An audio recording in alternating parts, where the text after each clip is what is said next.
I need more time, just like all of you. I took this quote that you see scrolling across right from a parent, actually, many parents, who have said, I wish I just had another hour in the day, or I need more time to get things done.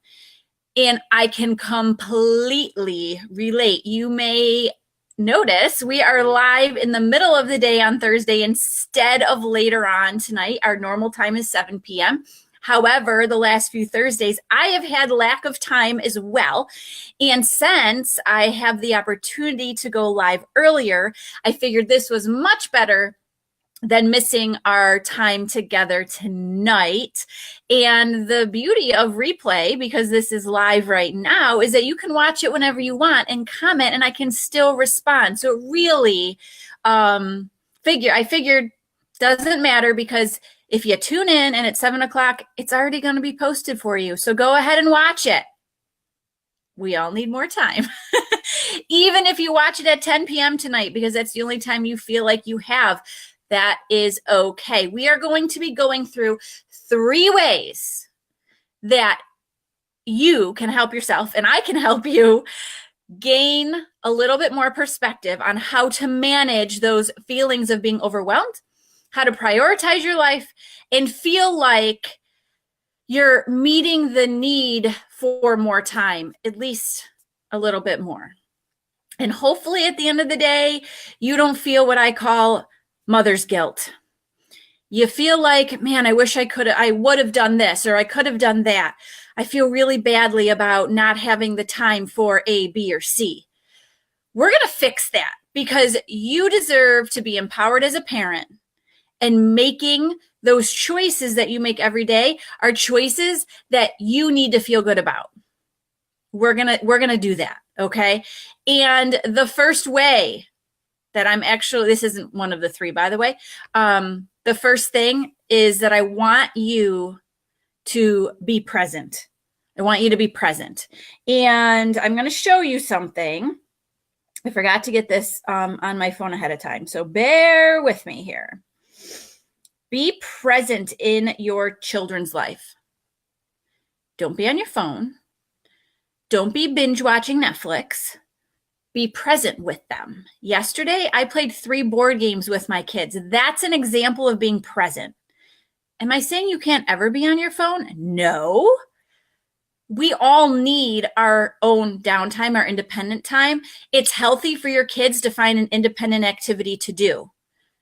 But you have to be present, though, on a daily basis. Right? Yeah. Okay.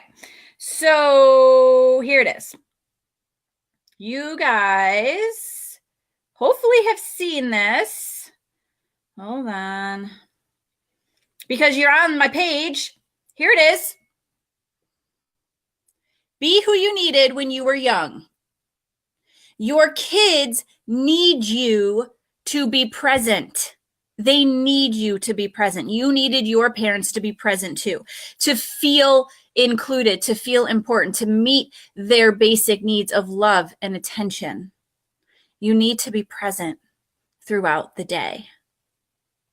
Even teaching them how to engage in an independent task is considered being present. And when you're present, there are so many possibilities to consider. So many. You need to be able to understand your kids, support your kids, give them space when needed and leeway when those difficult times come. Give them snuggles and unconditional love. Be accepting of their time with their friends. Be their playmate. Be their wrestling partner. There's more. There are so many more. But amongst all of those parenting tasks, we have to add in other things. That's our and then. So we just listed all those amazing ways that you can be present with your kids. And then, or maybe I should have put, but then life comes along and we feel overwhelmed. Maybe we're dealing with behavior concerns from our kids. Maybe we're arguing with our spouse, or we're engaging in power struggles with people in our life. Work is stressful. So how can we do it all while making sure we're keeping in our minds that our kids are only little ones. No doubt they need us. They need us to be present to meet their needs. So we need to be able to find our balance of how can we be present and be the best parent we can be, given the demands of life and the lack of time. How can we do this? Are you ready? Number 1 is notice them. Notice them. At one point in time, I had an image, I believe it was in our group, of a camera. It was an old-fashioned camera. And I put that on there because noticing your kids is photo quick. That's going to be my phrase for this one. Be photo quick and specific in your praise. For example, when we got home today, I ran out. It's freezing cold here, by the way, and I braved the elements. I grabbed my coffee from Wegmans, and we got home, and I said, okay, my older boy, you need to do your homework. That's due tomorrow. And then my little guy, I said, get the groceries put away. And I was helping. And he ran a few things down into the basement for me. And I was specific, photo quick. I like how you took one thing at a time so that you didn't fall. I like that you came back for the second thing and finished the job quickly. It took like 5 seconds. Do you know what happened when I praised him and I was specific on what I was praising him for? He smiled. I gave him attention. It met his need for attention, and I praised him for helping me. So now I feel good about the help I'm getting, and he feels good that I've noticed him. Now, what if I would have said, hey, good job? What does that mean? Good job, you did it quickly. Good job that I didn't have to remind you. Good job walking in the door a minute ago? I don't know. But if we are photo quick, we're being specific. So when I go back downstairs when I'm done with this, I'm hopefully going to say, good job being quiet and not arguing with each other. Because that's legit something I had to set them up with. They're engaging in activity right now. And I laid out parameters for the behaviors that I expect while I'm chatting with you guys. So independent task. It is healthy, and I will do my photo quick, notice them as soon as we are done here. And remember our quote, which I just dropped on the floor, so I'm going to get it. Remember our quote. Be who you needed when you were young. You needed attention from your parents and other caregivers when you were young. Be that person for your kids. Give them the attention they need. How are they going to learn what you want from them unless you tell them, unless you show them? Be photo quick and notice those good things. It only takes a few seconds. So that lack of time that you have in your day, yeah, that's there. I get it because I live it every single day. But to be present in your kid's life by noticing them can be photo quick. 5 seconds. You were just present and you created positive feelings within you and your kids. Here's number 2, lack of time. How about one-on-one time? How can you possibly fit in one-on-one time, even if you have more than one kid? Schedule it in, guys. Schedule it in during a time that's not going to add another task to your day. What? That doesn't make sense, right? But it does. Let me explain. So bedtime. Bedtime happens every single night, right? It's already in your schedule. Whatever that looks like for you, whether that looks like you're walking up and pulling covers up on your kids and giving them a hug, sitting with them and reading them a story, singing songs, sitting with them on their bed. If your kids are a little older, at least you're saying goodnight, right? Well, during that time, just spend 10 minutes bonding with them. You're doing bedtime anyways. And one of the fun ways that we talked about, I think it was 2 weeks ago, is through communicating with them. So have a journal and you look at it at bedtime where you guys write back and forth, or your child writes down some things that happened during the day, or you do, or you have a communication box. I showed that to you guys, just a typical shoebox. And you put things in there to talk about. And at bedtime, you pick out 2 of those items and you chat and you snuggle.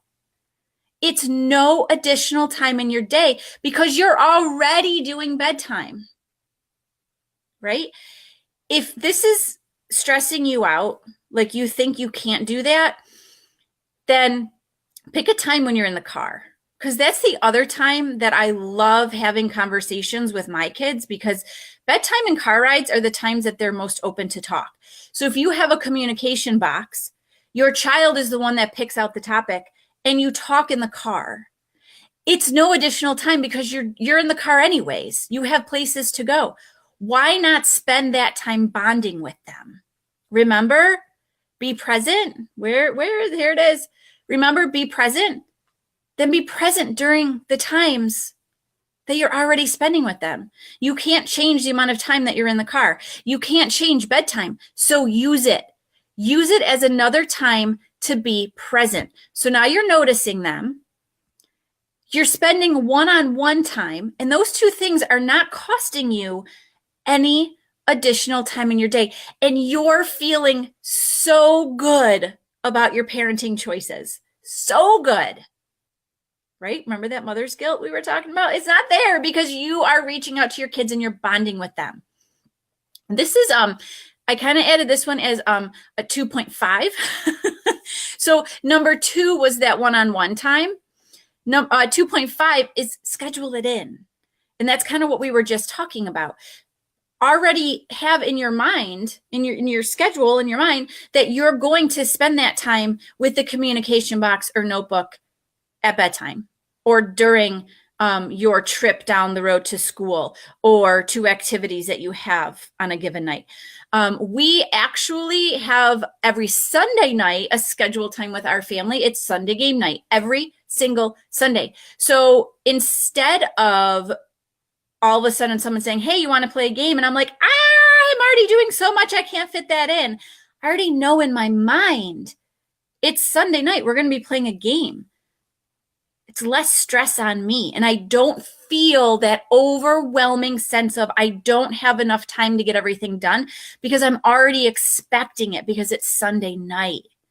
So when you schedule in your one-on-one time in your brain, it's less stress because you know it's coming.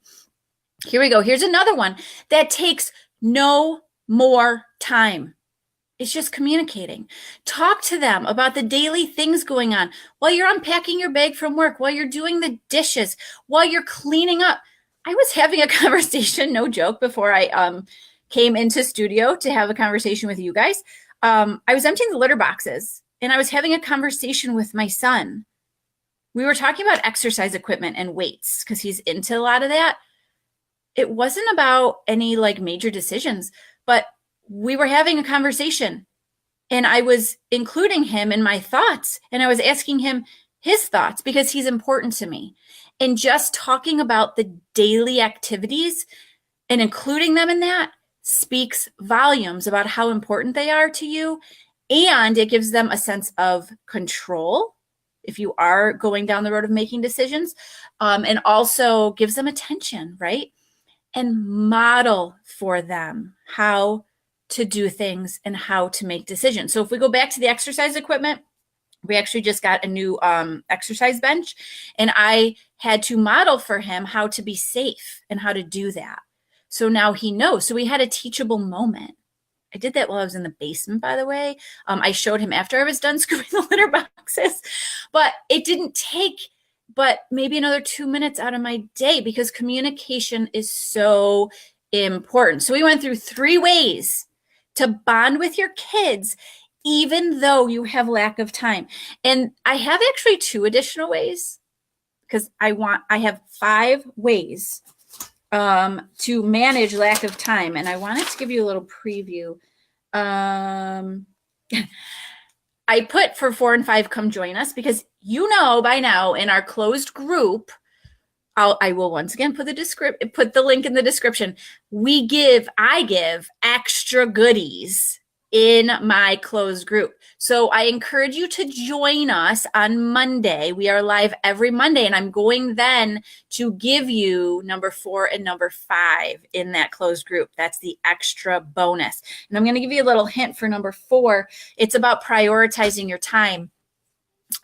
So like I mentioned early on, things have been really busy lately. And when 7 p.m. lives don't work out because I have family commitments, I need to be accepting of that. And I hope that that's an example to you guys instead of a frustration, because to make decisions that benefit your family above anything else is really the most important thing you can do to avoid that mommy's guilt that we talked about.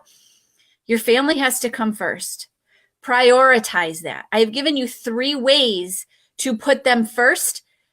That doesn't add any more time to your day, and you're going to feel so good about that. And when you wrap your mind around that, mindset is key. I still have that up there. Instead of getting overwhelmed that you don't feel like you were present and you weren't giving one-on-one time to your kids, now you can, because your mindset has changed and your decision-making has changed. I've given you 3 ways to do it. So do it, do it, do it, do it. Okay. So it is lunchtime at my house. I am going to go down. I'm going to make lunch, and we're probably going to play another board game. It's going to be really good. So I am going to reinsert myself in being present in my kids' lives.